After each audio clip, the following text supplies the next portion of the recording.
Welcome back to another episode of Water Break. We are extremely excited about the episode today. We're talking about something very important today, T. Oh, what is that, Ryan? Leadership.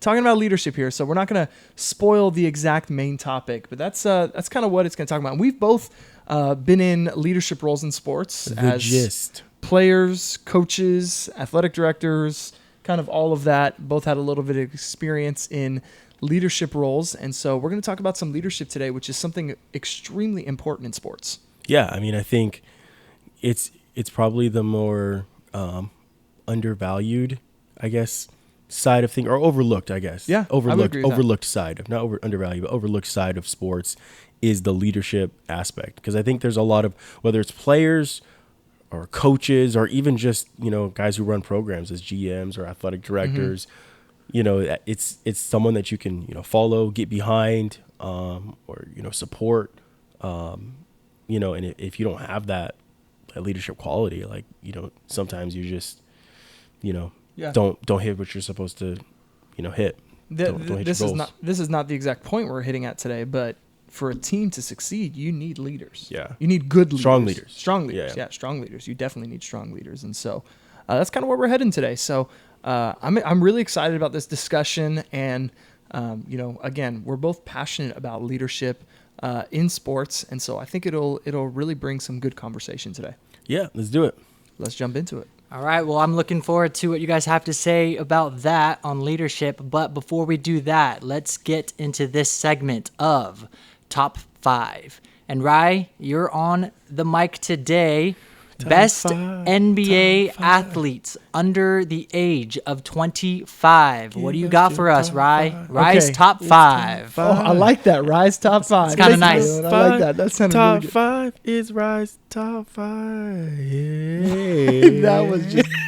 I like when Dalen had to say it, and then you just did that. And He's It's just a jingle. the background we dancer, like need trying to take over. We need to bring back jingles, We right? do, yeah. Like jingles need to come. we got to make jingles great again. what's We got to that? make jingles great again. I mean, just think about it. Like, would you really know when you need a structured settlement without the JG? Word. Hey, Cash now. you wouldn't know what a structured All right, settlement see, is. thank you for that. Right, Top 5. Thank you, Here we Dan. go. Oh, Best NBA athletes under 25. I am so excited to be bringing this segment today. At number 5, I'm going with Jamal Murray. Jamal Murray balled out in the playoffs. I mean, this dude stepped up when it mattered most. He went from averaging in the regular season 18-5 to in the playoffs averaging 27-7. That is very crazy to see a player. Not many players, their stats increase like that in the playoffs. You think of Rajon Rondo. He's one of those guys where in the playoffs, his game just completely steps up to the next level. LeBron James. But for Jamal Murray to be so young, playing, I think this is his 4th or 5th year in the NBA. I didn't write that down. But to be taking his stats to the next level like that in the playoffs, playing against Kawhi Leonard, LeBron James. I mean, this guy, obviously, with Donovan Mitchell, that back and forth against Utah, just an all-around stud and a baller. Jamal Murray is my number 5. Number 5, okay. Yeah. Number 4. This one was hard. I was going back and forth between these two at number 4 and number 5.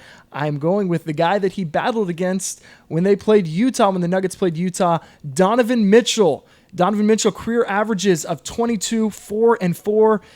He was an all-star, 2 50-point playoff games in one series. This guy is an absolute beast. Donovan Mitchell at my number 4. What do you think about that one, T? I feel like those two should be switched at least, but I'm rolling with Donovan Mitchell on that one, Yeah. and it's my top 5, but I just wanted to know what you thought on that. Number 3, Dalen, you're going to love this. I'm going with your guy in Boston, Jason Tatum. JT. I thought about going with Lonzo Ball, but I decided to go with Jason Okay. Tatum. I'm joking. All right, I'm joking. all right, let's shut this Lonzo down. Ball is not on my top 5, okay? He's not on my top 5. It he a was joke. at one point. He was not. He was not. I would have thought he would have been, but he never would have been. Jason Tatum, an all-star. During the 2019-2020 season, he averaged 23, 7, and 3 while shooting 45% from the field, 40% from the three, and 80% from the free throw line.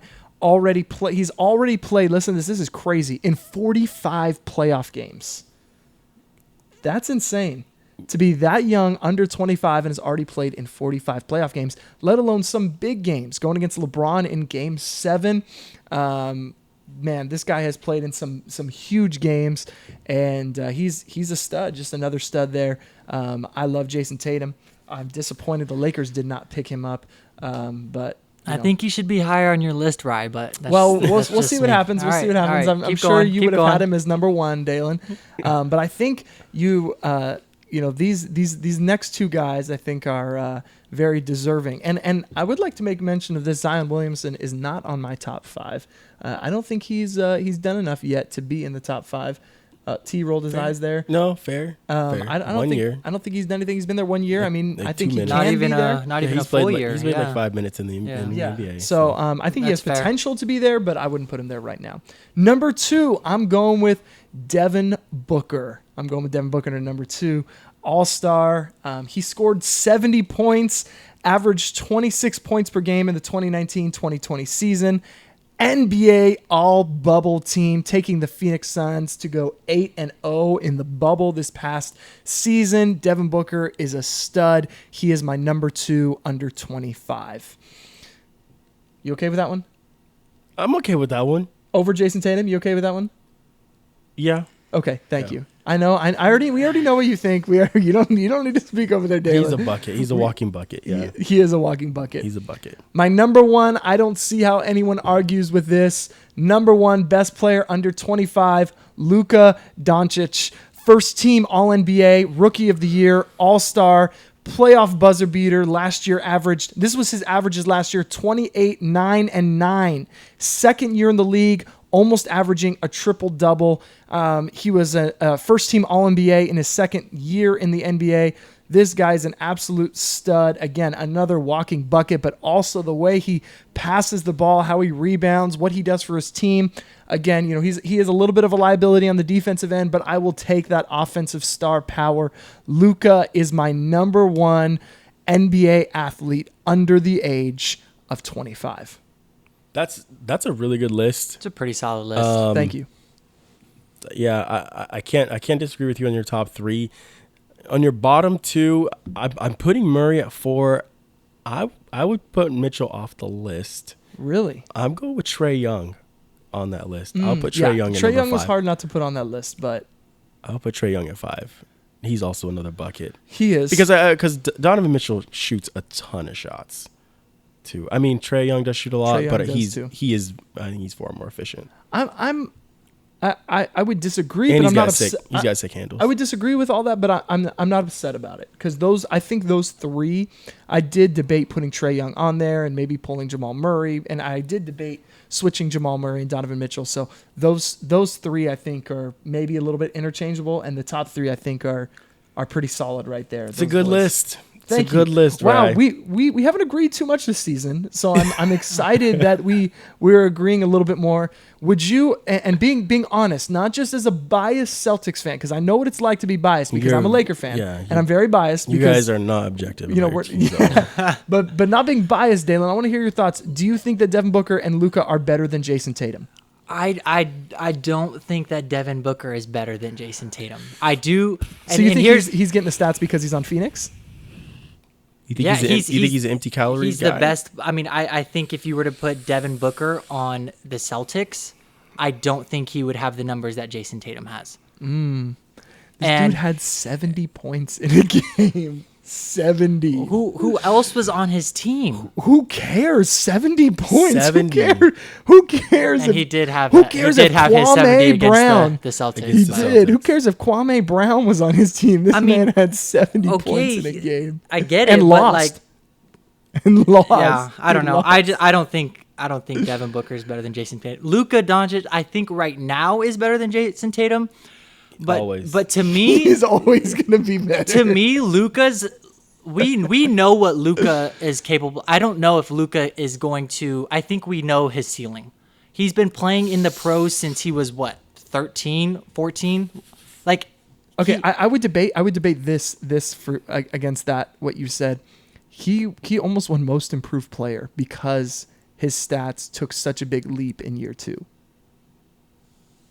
So I think the bias is coming out. no, I just think Jason Tatum has so much more in his game that has not even, he hasn't even reached yet. Where I think with Luka, he's gonna have triple. Like, everything about his game. Well, don't take that lightly. You said he's gonna have triple doubles. Like, you can't overlook. Is he that. not? Is he Yeah. not gonna I have mean, he triple is. doubles? That's what I'm saying. Like, He but knows he's saying gonna don't have overlook it. Like, don't overlook. Don't like, be like, oh, he's gonna have triple doubles. No, Like, I mean, he yeah, is like he's gonna he have is, triple like, doubles. He like, is for I don't sure, know but if it's Jason like Tatum's gonna be that guy. He's gonna be great, no doubt, but I don't know if he's gonna be better than Luka. only time will tell. It's Only true. time will tell. But I would say my 1 and 2 would be Luka and Tatum right now. I don't know about Booker. I love Devin Booker. I love his game, but number 2, like, yeah. Are you saying? I So don't you're know. saying if Devin Booker played for Boston, Boston wouldn't be in the finals? no, no, I feel like that's No. what Boston's been missing. no. Is Yeah. that bucket getter? Yeah. Like Devin Booker has no experience in the playoffs. None. Well, because yeah. I mean, I mean, you referred to it. He has a Right. bad team. Right, but But he answering was your saying, what if he question, started if with Devin Boston? Booker, What if he started with Boston? Not even that. I mean, No, he look would- at what they did in the bubble. They went 8-0. Like, had they not started from so far behind, they could have that playoff. They could have that playoff experience. You know, I mean, you're talking if Portland loses against Dallas, or against some of those teams, Phoenix might get in. 70 points. I was saying, I feel don't- like number, that's number what 2, Boston's missing. I don't is know that about. I bucket don't know getter. about number 2, but The bias is real. The bias it's, is very real. Well, that is right. my top 5 best NBA athletes. Bravo, under good 25. list, Thank you. Ryan. I appreciate that. Good list. I will accept the applause now. To our producer Zach, insert applause here. There better be applause there because it's going to be a really awkward silence. We're going to move into our main topic. T, what do we got today? All right, so we were talking about we let up leadership and how important it is, but really one unique aspect of leadership, and I feel like every person, whether you're you work for someone, you play for someone, whatever it is, there's kind of like this question like of, are the best leaders jerks? Like sometimes you work for someone, or you play for a particular coach, or or GM or athletic director, and they just seem like so hard or so tough. Maybe as the player they're tough on the player, or maybe as a fan watching, they're tough on the media, or they're just rude, whether it's players, coaches, whoever, and sometimes like they may be really successful in their own right, but they're just a jerk. So I mean, begs the question: like, are the best leaders the biggest jerks? Right? What are your thoughts? I'm gonna go yes on this one. I think I would put this quick caveat in here. I would say there are exceptions. There have been great leaders who are not the biggest jerks. As we look in sports, there have been so many great leaders who are just complete jerks. If you look on Bleacher Report, I believe it's Bleacher Report, top 25 biggest jerks, excuse me, in sports. Listen to this list. Bobby Knight, Bill Belichick, Kobe Bryant, Nick Saban, Tom Brady, Shannon Sharp, Aaron Rodgers, and, of course, Michael Jordan. Those are some elite athletes who have taken their teams to amazing heights. So are there exceptions? Yes. But typically are the best. What do we define as a great leader? Someone who takes their team all the way. In sports, a great leader takes their team to the top to achieve the ultimate goal of winning a championship. And on these, or a title, and on this list that I just named of the top 25, there's 8 names on the top 25 list of guys who are just complete jerks.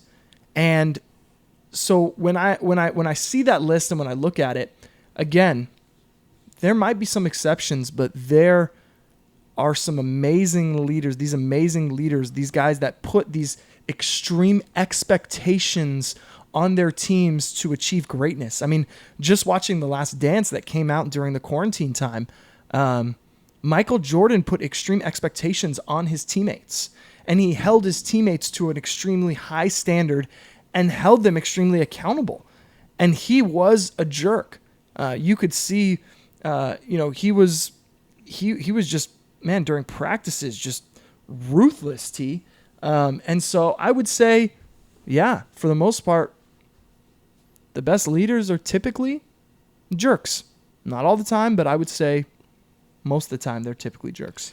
Yeah, I mean, I feel like as a leader, there's got to be that a little bit of a jerk factor in you, but I think there are some leaders who are intentionally trying to be a jerk, and I think that's why, or I think that's where you may have some downfalls of guys who are just who think they're better than everyone else, or who can, I think of like Antonio Brown, for example, who's an elite talent at the wide receiver position, but intentionally trying to be a jerk, and that's where people kind of tune that player out or shut them off. But he's not a great leader. He's not a great leader because he is a jerk. Okay, so I see that point. You know what I mean? So I think if you're trying to be that jerk, or you're trying to be, that overly arrogant, personality in the room, and that's your intention, then I think people don't want to deal with you. But I think if there is that, because you're trying to be a leader, you're gonna come off as a jerk type deal. So would you say that? Sorry to interrupt, but because you said that, it kind of made me think. These names that I listed: Bill Belichick, Kobe Bryant, Tom Brady, Aaron Rodgers, Michael Jordan. Do you think teammates respected them, even though they were jerks, because of their work ethic? Yeah, I mean, I think because they were always like, you can't call out your teammates, but be the last one in sprints, or be missing all the shots, at the end of the game. Because I think too, like, Bill Belichick, he's always, Nick Saban, like, these guys are always in the film room. Like, they're married to their job. I mean, I don't know their wives personally, but their wives may even say, like, hey, they spend more time in the film room than they do with me. So, guys like Kobe Bryant, getting in the gym, early in the early hours in the morning. Tom Brady, guys like that. So, yeah, there's, there are the leaders who are that jerk, but I think also too, what makes a good leader is someone who pushes their team or elevates their team to, like, believe they can do more than what they're actually at, or are on paper. Like, I think of, and I guess, like, yeah, these guys do have a little bit of, I just thought of, like, Jimmy Butler and Chris Paul, and I guess they do have kind of a jerk attitude to them, but I just think of what they did with their teams this year, where because they've both been labeled as jerks on other teams they've played. Yeah, with other teammates, like, they have been, oh, you're the guy who's just barking orders at me, I don't want to play with you. But when they are the big dog and everybody really looks up to them, like now, like what Chris Paul did with the Thunder and what Jimmy Butler did with, the Heat getting them to the finals, like, that's, because at the beginning of the season, people thought the Thunder were going to get, like, the first pick in the draft. You put the Thunder at the bottom, and you put Miami, like, oh, they might make the playoffs. I don't know why Jimmy Butler went there. He probably could have went to another team, like, and been, because there was rumors of him going to the Lakers, going to the Clippers.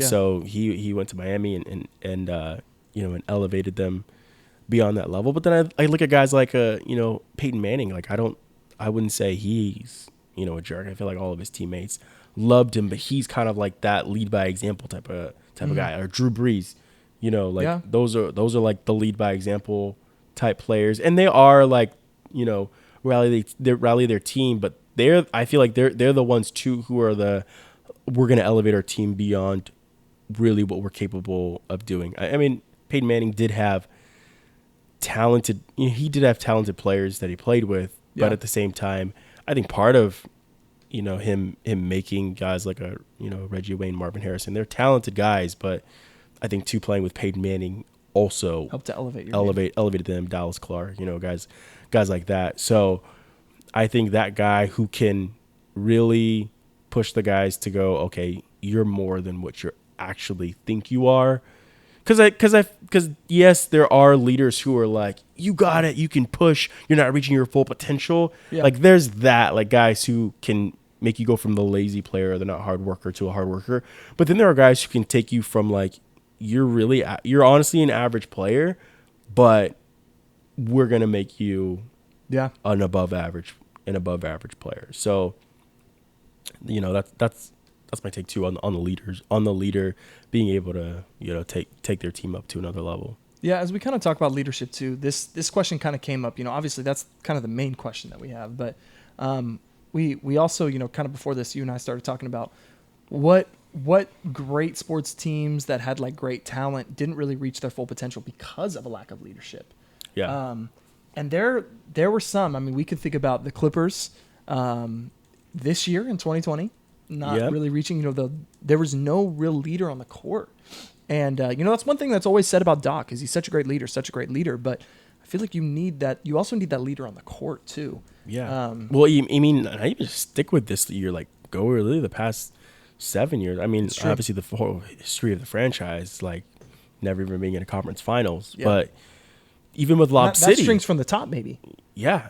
I mean, even with Lob City, like they didn't have their great collection of talent with Chris Paul, Blake Griffin, DeAndre Jordan, JJ Redick, Jamal Crawford. Like they had ballers on that team. Even I think Josh Smith played with them for a little bit. Josh Smith, Matt Barnes, Lance Stevenson. You know, so they had guys who could hoop, but they just didn't have like the leader, the guy that's gonna like push them over the top to that next level. You know, I think of them. I think of sticking with basketball, the Sixers. You know, now they're getting that guy in Doc Rivers to be their coach. You know that supposedly getting that guy. Yeah. So I mean, I feel like we're hating on him a lot, but it's definitely. I feel like it's going to be a test for him. Yeah. You know, that's kind of been to me. That's kind of been his MO. That's what's been said about him is he's really great at just, you know, connecting the team and being that leader, but yet the only time he got that championship to me was when KG was that guy. Yeah. He was the rah-rah guy. He was that dude. So it's like, man, this is almost to me, and maybe it won't be, but to me looking at it, this might be your last shot. Like you have all this talent again. Like he's been handed, because the Clippers you can kind of break into two teams. You can talk about the Lob City, and then you can talk about, so you can count that as two different teams. The Boston team will count that as one. And then now Philly, you've been handed four extremely talented teams. Like, what are you going to do with that? Yeah. You know, what are you going to do with that? So, yeah. So, I mean, that team, Philly, obviously pre-Doc Rivers, you had, you know, Brett Brown, you know, being the coach. And so them being, you know, there's someone knocking on the door in the studio here. This is what you know, happened, people try to get on the show all the time, and so, but they heard what's going on. They heard the hype. They heard the water break. They heard the hype of the water break podcast. So I'm like, who's trying to knock on the door at the studio? But anyways, jumping back into it, you know, the Sixers had, you know, Joel Embiid, Ben Simmons, you know, even Markelle Fultz for a little bit. Yeah. You know, all of those great JJ Redick, great players, great talent, but just couldn't get over the hump. And so they're another team, like, because there was no real leadership and direction. I mean, even they fizzled out. You look at baseball with the Dodgers. I mean, think about that team that the Dodgers had, and then with Don Mattingly, like, they were going nowhere with him. Yeah. I mean, nothing was happening. And I truly believe that was a management problem, because look what happened when Dave Roberts came in. I mean, yes, granted, I think the reason we didn't win those two World Series, you know, obviously I think the Red Sox were better.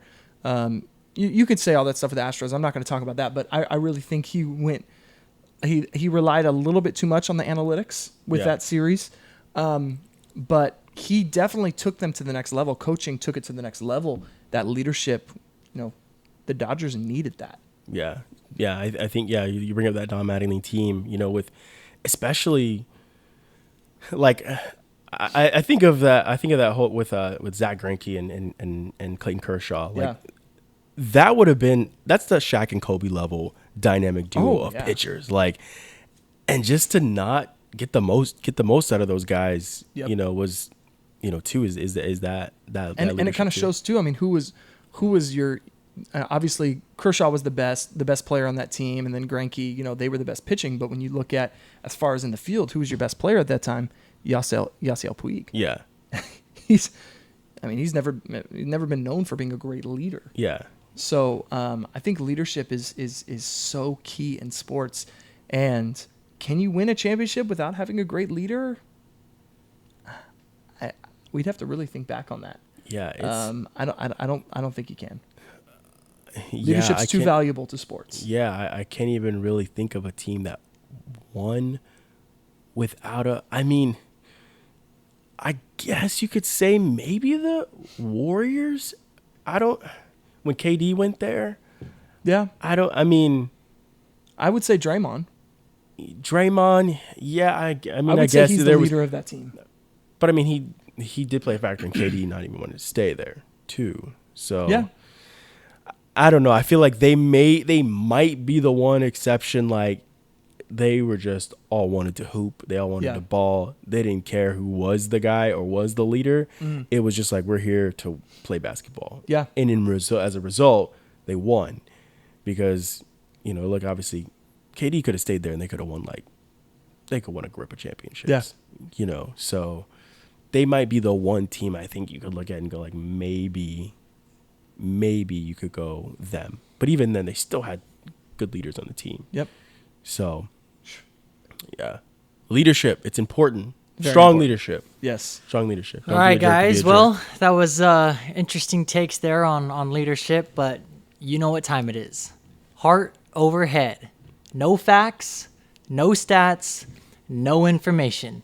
Speak from the heart. Here Let's we go. Let's go. You know what time it is. What do you Does got? Phil Jackson deserve most of the credit for 11 rings? Yes. Yeah, absolutely. He Hold on, T. Let's let you kind of think this over through. First, I'm going to give the floor to Ryan on this one. Oh, man, I wanted to come back second. Oh, you're gonna. Come Okay, in. all You right. wanna go? Look, Okay, let T, go, if let you want to go go first, go for it. But I know T likes to jump the gun on a lot of things. He So does. But I'm okay with this one because okay, I want to just listen. I'm gonna be quiet, Dalen, over here. I'm not gonna interrupt like I like to do sometimes. I'm Yeah, not you gonna just- pull a skip. the like last you're the, doing the right last now- like one you're was doing right sorry, now. sorry. yeah. All right. My bad. Does Phil Jackson deserve most of the credit for 11 rings? T. Yeah, I mean, absolutely, he deserves the credit for. I mean, look, he's the Zen master. I mean, this guy, for him to come in, the Bulls with Michael Jordan, they were a great team. They were a really good team and Doug Collins was the coach. But then Phil Jackson, for him to come in, take over the team, and then lead them to three straight championships, and to lead them into one of the greatest franchises in NBA history, to three-peat twice, with the same team. Very few teams have ever even done that. And for him to take Michael Jordan, who felt like I need to be the guy and I need to do everything, and and to really get into his head, because he was the best player in the league at that point. And for Phil Jackson to come in and say, to get into the head of Michael Jordan, who the head of Michael Jordan is like a steel cage. You're talking about one of the most mentally tough players in NBA history, who, most coaches couldn't get through to him. But Phil Jackson to come in with the Zen mode, the Zen master, and crack into the brain of Michael Jordan and say, you need to trust your teammates. You need to trust the system that we're building, this triangle offense, and fall in and let the offense work to your advantage. And to get him to 6 rings, to get him to be the GOAT. And then to come over to the Lakers, a Lakers team that was, I think, I don't remember, was it Del Harris was the coach, I think, before Phil Jackson? I can't remember who was the coach before Phil Jackson. But then Phil Jackson to come in to that Lakers franchise, get them to 4 straight NBA titles again, one of the greatest teams with Shaq and Kobe. To get Shaq and Kobe to play together, two alpha dogs, right? We had this argument last season, like who's the best, Robin or the best sidekick, right? And I said, I was talking Kobe Bryant was the best sidekick. But to get Kobe was really like a number one as well, right? And to get even those two guys to play together and to achieve the level of greatness, and I think if those guys, if ego doesn't really get in the way and overtake that team, who knows what that Lakers franchise could have been. I think they could have won 4 straight. Mm-hmm. And then him to take some time away and then come back to the Lakers again and win. I mean, that was a dysfunctional thing. I think they had like Rudy Tomjanovich was a coach for the Lakers, I think then. Kurt Rambis was the coach right before Phil Jackson. Kurt Rambis before Jackson. Okay. Before that first three-peat? Before the first three-peat. Okay. I think he was the coach before. Frank Hamblin was the coach right before the second 2 titles. Yeah. The second? Yep. Frank Hamlin.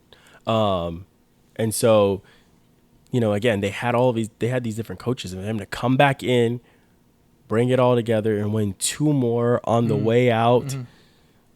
I mean, come on, he's a magician, and now, there's talks of him maybe even being the Clippers coach to come in and take over the Clippers. You can't doubt the Zen master. I think Phil Jackson comes in, maybe takes over the Clippers. That team could win 3. So he's a magician. He's the Zen master. He deserves most of the credit because he took teams with talent and elevated them to not just a championship, to dynasties.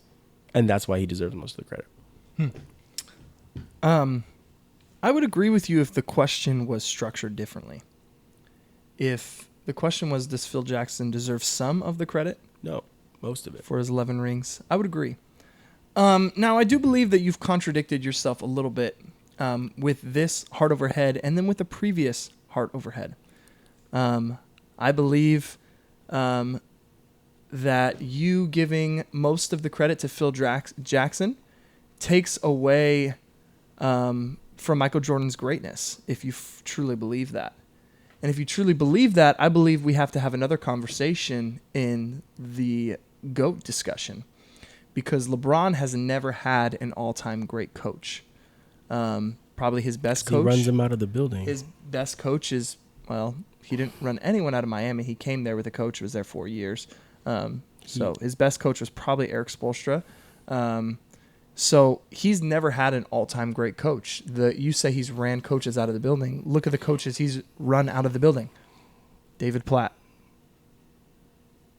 David Blatt was no scrub. David Blatt They were never in the finals. coached in the NBA. They were in the finals with David Blatt. Never coached in the NBA. They and were look what he did with Ty Lue the next year. They were literally in the NBA finals. Look what he did with Ty Lue the next year. He didn't do that with Ty Lue. He didn't try. He didn't play hard for David Blatt. They were in the finals. He didn't play hard for him. Did you watch that finals?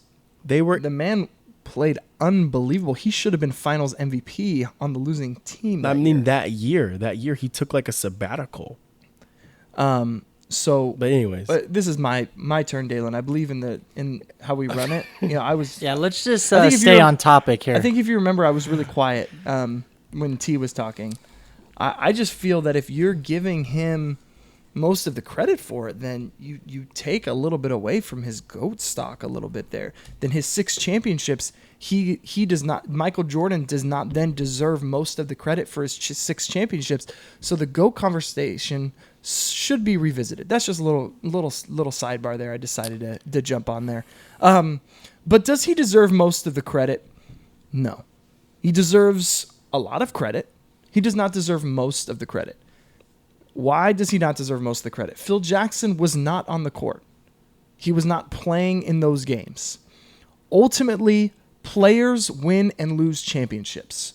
Coaches can have a key factor into a championship. Yes, they play a very valuable role in that championship, in each championship, yes, and it's each game. But ultimately, it's the players who win the championships and who win games.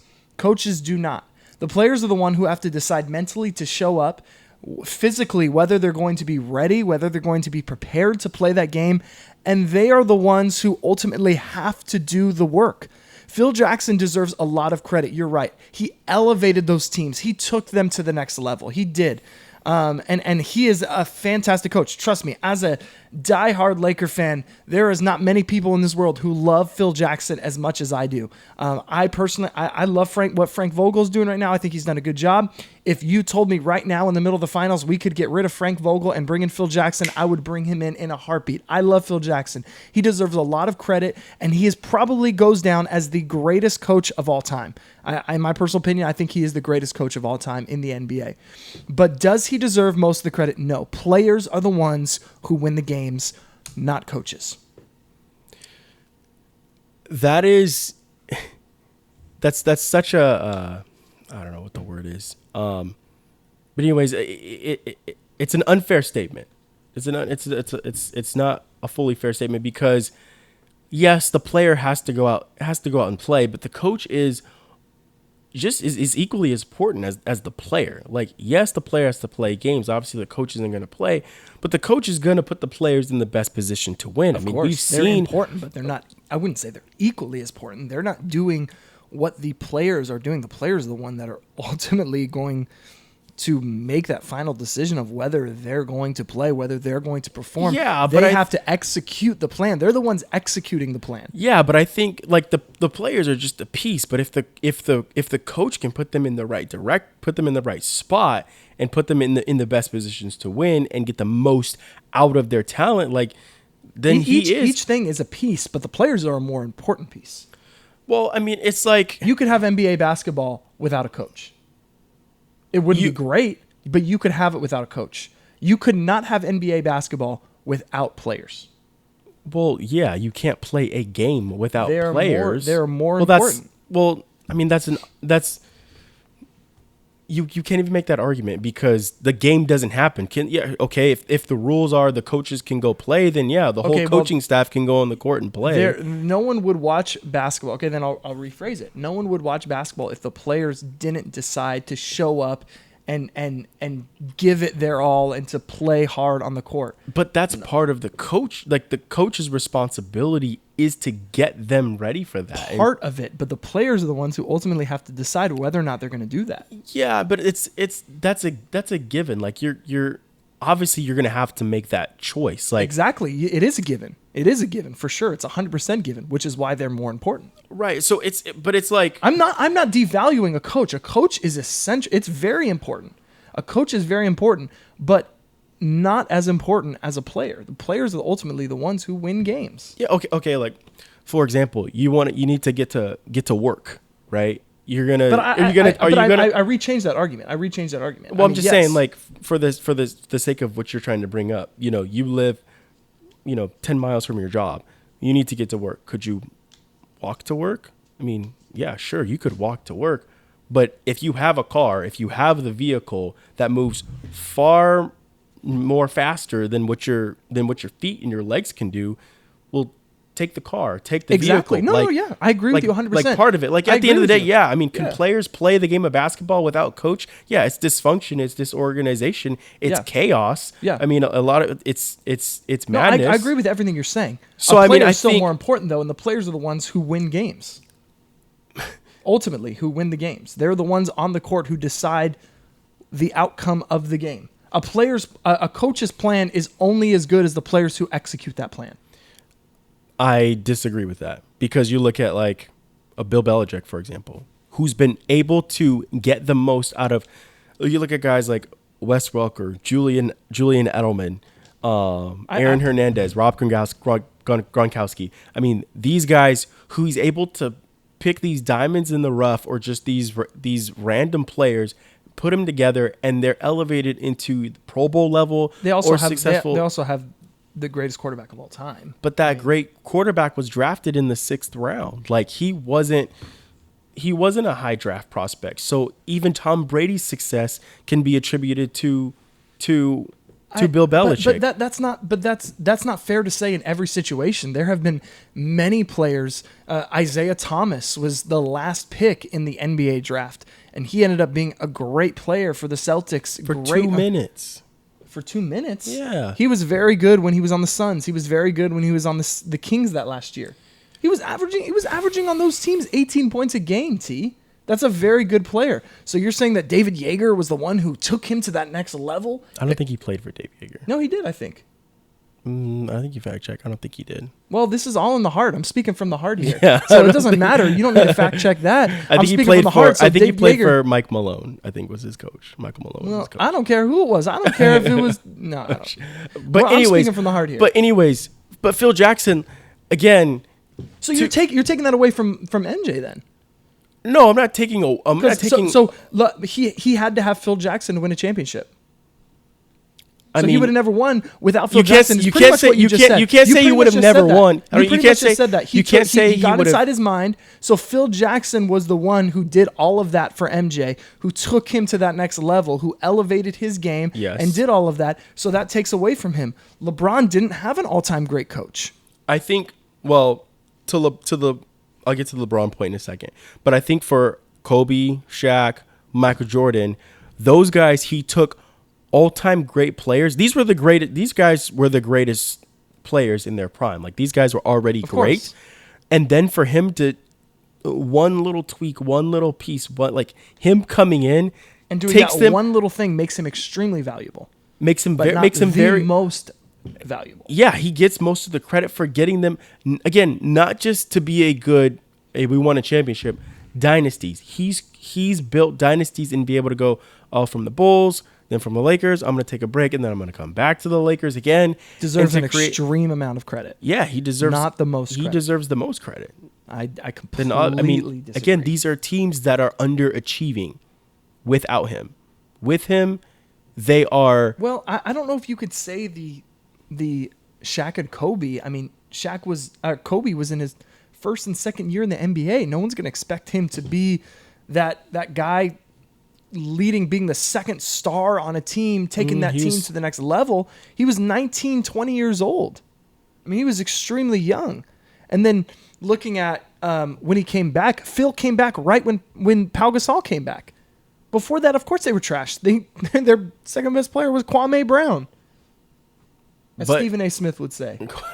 But still, so yes, I agree. He's extremely valuable.